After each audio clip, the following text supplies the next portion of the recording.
Welcome home. You're back quite early today. Well, yeah, I bought sushi for all of us to eat. I was surprised just by getting a reply from my husband, who had been ignoring me for over a month. On top of that, he was holding high-quality sushi. Something seemed suspicious. I became more suspicious and secretly swapped my sushi with my mother-in-law's. Oh my, it looks delicious. Let's dig in right away. Come on, eat up. To my surprise, even my mother-in-law started talking to me. There must be something going on.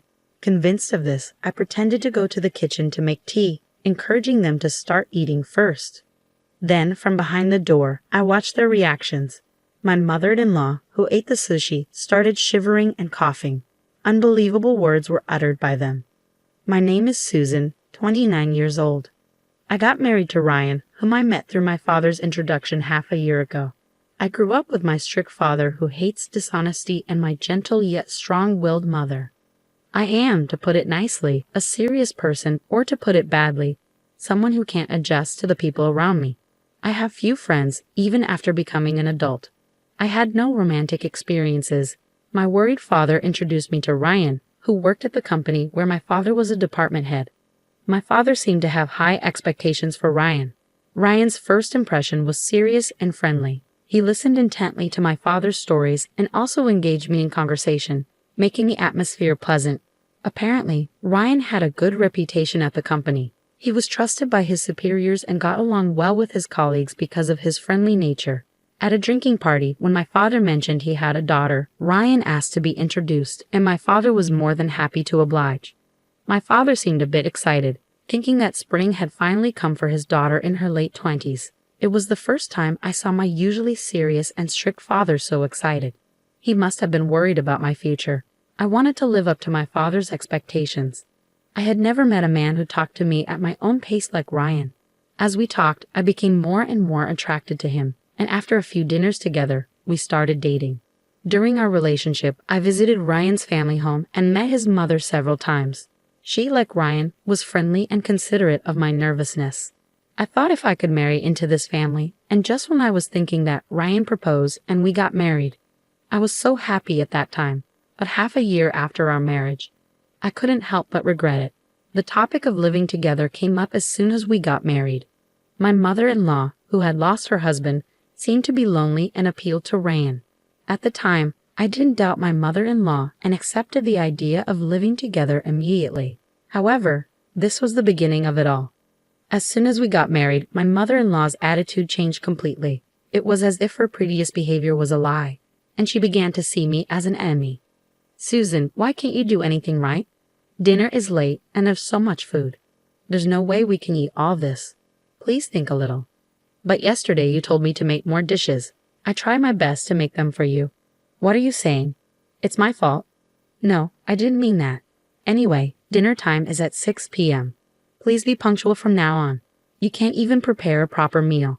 I never thought that someone like you would become my daughter-in-law. This kind of thing happened almost every day. My mother-in-law's demands changed constantly, and even if I tried to meet them, she complained about something else. It was the same this time. After finishing work and rushing home, I finished preparing dinner at 6 p.m. But my mother-in-law didn't show up at the table until nearly 7 p.m. She complained that the food was cold and that I wasn't considerate enough. Ryan usually came home late due to overtime and social gatherings. As a result, especially on weekday evenings, I had to endure more attacks from my mother-in-law in front of Ryan. My mother-in-law would act a little more restrained. However, that didn't mean she stopped scolding me. Sometimes Ryan would defend me when he saw her behavior, but that was only at first. Gradually, maybe he got tired of it, and one day, Ryan said this to me. Please try to adapt to my mom. I was speechless at his words. How much more do you want me to do? I held back the urge to yell out, I want to adapt to your mother too, but her demands keep changing. Even if I try to adapt, I can't just be flexible. You're an adult. You should be able to handle that much. Ryan coldly dismissed me with those words. The friendly and serious Ryan I knew when we first met was nowhere to be found. The situation was getting worse and worse. Ryan started to side with his mother blatantly. He agreed with her complaints and laughed at me. His mother, on the other hand, directed a triumphant smile at me because her son was on her side. My mother-in-law and Ryan treated me like a maid. On weekends, they would go out together, leaving me with the housework. Or they would go out to eat together, even though I had prepared dinner. There were also times when Ryan brought home takeout just for him and his mother. The only reason I didn't leave their house was that I didn't want to worry my parents. My parents were delighted when I started dating Ryan. At our wedding, my usually serious father cried. I didn't want to disappoint my parents, who had such high hopes for our marriage and sent me off with their blessings. Besides, if something happened between Ryan and me, it would affect my father's reputation. So even though my mother-in-law mistreated me and my husband didn't stand by me, I decided I had to endure it and keep going. My only comfort was my pet cat, John. When I said I wanted to bring John, who I had bought before getting married, my mother-in-law didn't like the idea, but I insisted. Now, I'm really glad I brought him. After getting married, John comforted me countless times. Somehow, I managed to get through each day, until one day, it started suddenly. My mother-in-law and husband started to ignore me. I was puzzled by the sudden change, with no warning or reason, no matter how much. I tried to talk, but I was ignored. Asking for a reason or trying to compromise was all in vain. Even when I tried to talk or did housework, I continued to be ignored. Then, 1 month later, Ryan, who usually comes home around 7 p.m. at the earliest, came home unusually early at around 6 p.m. that day. As I thought I would be ignored, I called out to him, "Welcome home. You're back quite early today." "Well, yeah, I bought sushi for all of us to eat." I was surprised just by getting a reply from my husband, who had been ignoring me for over a month. On top of that, he was holding high-quality sushi. Something seemed suspicious. Before I could feel happy about him finally speaking to me and buying sushi, I wondered what on earth he was up to. As I found my husband's behavior strange, moreover, Ryan placed my share of the sushi on the table first. For the past few months, there hasn't been a single time when my husband prioritized me over his mother. This is definitely suspicious. As my distrust grew, I secretly swapped my sushi with my mother-in-law's. "Oh my, this looks delicious. Let's dig in. Come on, Susan, eat up quickly." Surprisingly, even my mother-in-law started talking to me. There must be something going on. Convinced of this, I encouraged them to start eating first. "I'll go make some tea. You both go ahead and start eating." "Oh, I feel bad, but you're right. Hot tea is perfect with sushi. We'll start eating, so come back quickly." Pretending to head to the kitchen, I watched them from behind the door. After whispering to each other, my husband and mother-in-law began eating sushi. Then suddenly, my mother-in-law started shaking and coughing violently. Tears filled her eyes as she struggled to speak. Ryan frantically patted her back. She shot him a sharp look. "You, what's going on? Why is there so much wasabi in my sushi? I told you to be careful not to make a mistake. What is this? I put wasabi on Susan's sushi first. There's no way I made a mistake, but I can't eat this."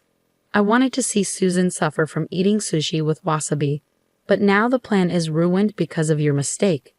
What are we going to do? I couldn't stay silent after hearing their conversation. What on earth is going on here? A lot of wasabi. Did you try to make me suffer? Both of them had a we're-busted look on their faces. However, my mother-in-law quickly changed her expression and sneered. "That's right. We ignored you for a whole month, but you seemed just fine. So we thought we'd tease you a little." "That's terrible." "What's terrible? You should be grateful. Just act like a useless daughter-in-law and stay in the house." Even as my mother-in-law yelled at me, my husband didn't try to stop her. I couldn't take it anymore. I finally let out the words I'd been holding back. "I'm going back to my parents' house." I gathered my essential belongings and put John into a pet carrier. As I walked to the door with my bags, Ryan finally tried to stop me. "Come on, you're joking, right? This is too much just for a little joke." His unapologetic words only strengthened my resolve. Without a word and without looking at Ryan's face, I left his parents' house. My mother welcomed me back home. At first, she looked surprised to see me return so suddenly, but she quickly let me in. "If you don't want to talk about it, you don't have to. But if you're okay with it, I'm here to listen." I told her everything that had happened since getting married. How my mother-in-law bullied me, how my husband gradually took her side, and how I was treated like a maid. I also told her about a month of being ignored and almost being forced to eat sushi with a huge amount of wasabi. I told her everything and I apologized for causing trouble after she had happily sent me off to get married. I'm sorry, Mom, but I just couldn't take it anymore. It's okay, dear. Your father and I just want you to be happy. We don't want you to be with Ryan if it's causing you so much pain. You've been strong for so long. At my mother's words, the tears I had been holding back began to overflow. My father came home from work, and after hearing the situation from my mother, he bowed his head to me. I'm so sorry. It's all because I introduced you to Ryan. I had no idea he was like this. With the pained look on his face, my father made me feel even worse. Then a call came in. It was from Ryan. The phone rang for a while, but I didn't answer it at all. I kept staring at the screen, waiting for the call to end, and finally, it stopped ringing. That's when I noticed a notification from an app. It was the pet monitor app I installed for John. I had set it to send me a reminder at this time to make sure I didn't forget to refill John's water before going to bed. Curious, I opened the app and pressed the button for live streaming. There, my mother-in-law and husband appeared on the screen. What should we do? Susan isn't answering the phone. It's fine, she'll come back eventually. Anyway, what should we do to her next? Ha ha ha. What if she says she wants a divorce? I'll lose my position as the boss's son-in-law. I was able to pass work off to my subordinates because of my position as my boss's son-in-law. I can't afford to lose that now. Boss's son-in-law. Hearing that, I couldn't hold back my anger any longer. My father, who was next to me, felt the same way. He quietly stared at the screen with a look of disbelief, his hands trembling. I immediately sent a message saying, "Let's get a divorce." Several calls came in right after, but I ignored them and went to sleep. That Saturday morning, the doorbell rang early. Oh my, who could it be this early in the morning?